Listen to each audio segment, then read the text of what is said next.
Pwede muna akong bumate. NFT!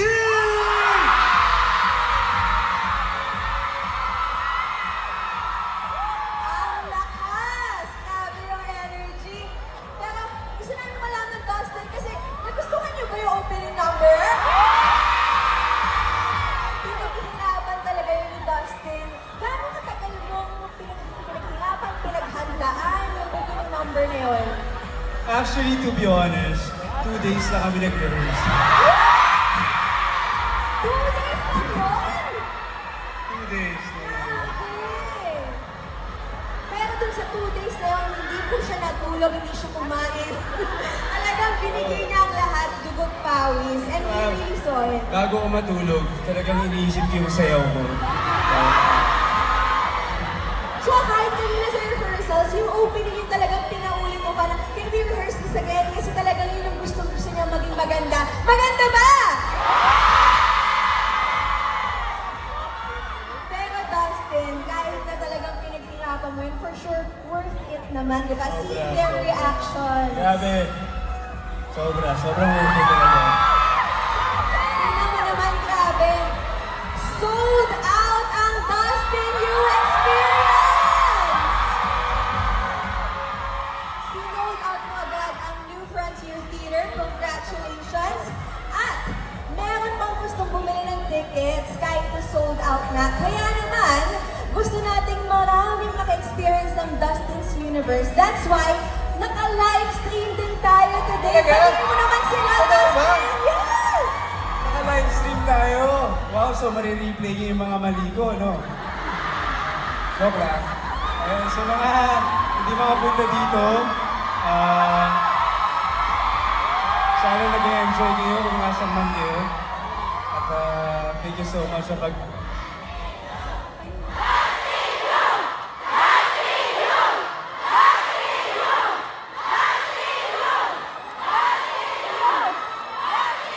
Alam mo, obvious na obvious. Mahal niyo ba si Dustin? Grabe ang pagmamahal nila sa'yo. Overflowing, Dustin. But you know what? As much as, of course, we appreciate lahat ng solids and chefies, Dustin, syempre sa buhay, dapat hindi natin nakakalimutang tumanaw sa pinanggalingan natin. Kaya naman, huwag natin kalimutan, bago magkaroon ng solids, ng chefies, ang talagang #1 fans at supporters mo ay ang iyong pamilya na nandito tonight! Hello po! Baka gusto mo silang batiin, Dustin? Hello! Excited ako eh. Hindi, totoo yan. Sobra. Sila talaga yung nagtiwala sa akin. At hindi ko makakalimutan yung lagi nila sinasabi sa akin na yung puso talaga yung kailangan maging. Yan. Yung mga tita ko, lahat ng tita ko, tito ko, lagi nila sinasabi sa akin na huwag kang makakalimot. Isipin mo palagi yung Diyos. Yan, lagi yan sila. As in, everyday, lagi nila ako nire-remind. Even before PBB, yun na talaga yung paano ako lumaki. As in talagang maging humble, maging mga tao. So, ayun talaga. Sila ang dahilan bakit ako ganito ngayon. So, Sabay-sabay, 3, 2, 1. Grabe naman yun. Alam mo, talagang isa yun sa mga qualities na hinahanap, diba? Dapat family-oriented. So, ang ganda na makita, ma-reveal tonight kung gaano mo tinatreasure yung family mo, yung values na tinuro nila sa'yo, talagang you keep it in your heart. Pero gusto mo namin malaman yung background mo, Dustin. Siyempre, throughout the night, marami tayong revelations about Dustin You. So, sabi nila, di ba, pag middle child, usually, may stereotype na pasaway, yung sumagot mo, mami. hindi, siyempre ako, feeling ko, may times din talaga na makulit ako. Pero dati kasi growing up, to be honest, To be honest. hindi, parang ako yung pinakatahimik sa amin, feeling ko Yun ba yung humble way mo of saying, ikaw yung pinakamabait? Siguro. Baka. totoo yung stereotypes sa middle child para sa'yo. Okay. So, paano mo naman sinasabi sa family mo o paano mo nasabi sa kanila na gusto mo nang maging artista and how did they react? Actually, hindi ko sinabi. Hindi ko sinabi. Parang, pero bata pa lang ako, sinasama na nila ako sa commercials. Pero isang beses lang yun, so commercial lang. Gusto ko yung ikaw na yung nag-correct sa sarili mo. Oo, pinunahan ko na yung mga... Yung mga sa live stream ka. Kaya yun, ah. Ang tapang ng Dusty mo. No. Ilan lang yan sa mga may enjoy nating malaman kay Dustin tonight. Are you ready for more New Frontier Theater?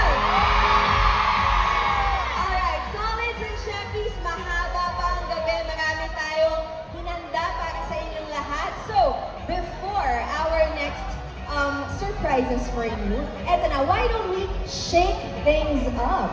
Literally! So, we're gonna play a game.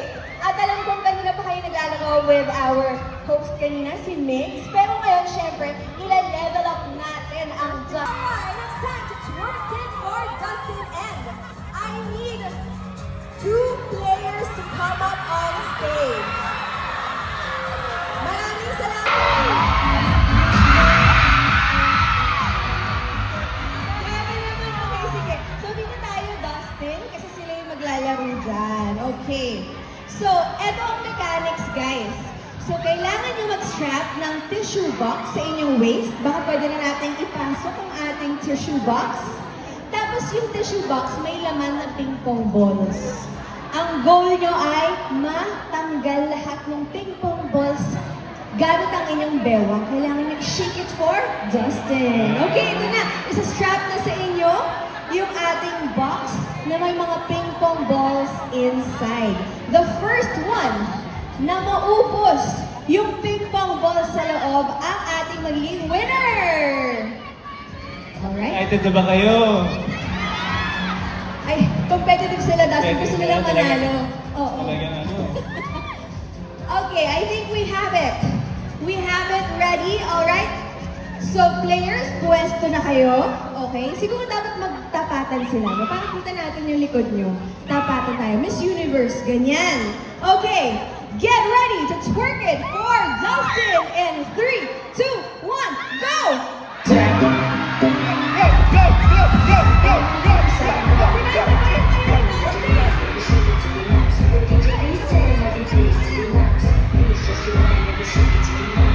Pwede ba? Meron pa, meron pa. Okay, ito, wala na ba? Wala na. Ubus na! Nauna ka! Congratulations! You're our winner!